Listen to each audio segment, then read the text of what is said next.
I'm Casey Donovan, together with Amy Malloy, and you're listening to The Space, a mindfulness podcast that's not like the others.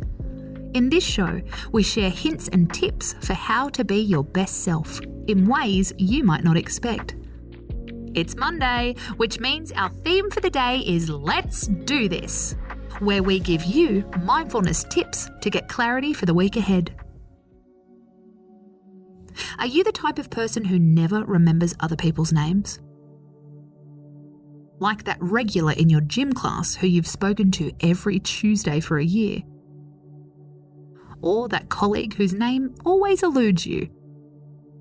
Thank goodness in Zoom calls you can see the name of the participants. If you're a name forgetter like me, you probably rely on your friends to prompt you. What's that girl's name?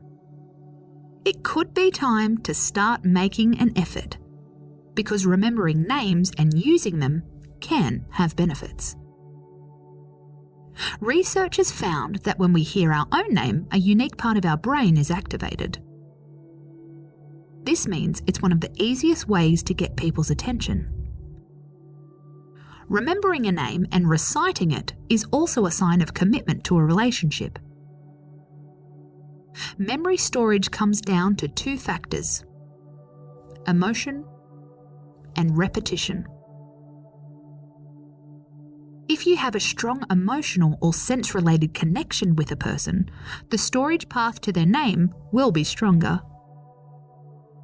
When we go blank on a name, it can be a sign we're not fully present. How many of us during that first COVID-safe elbow bump are preoccupied by other thoughts?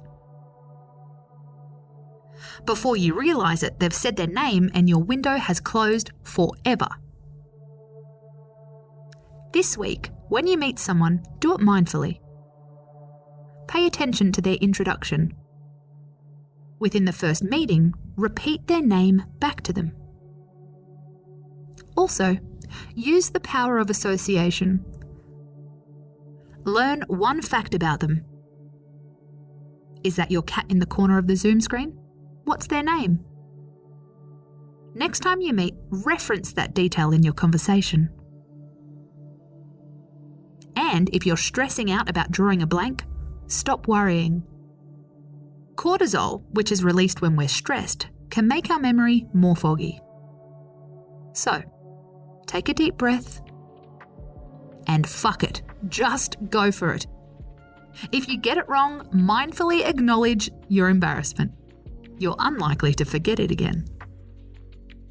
I'm Casey Donovan, and this is The Space. Come back tonight when we'll be discussing digital boundaries, why and how to set them. Until then, space out.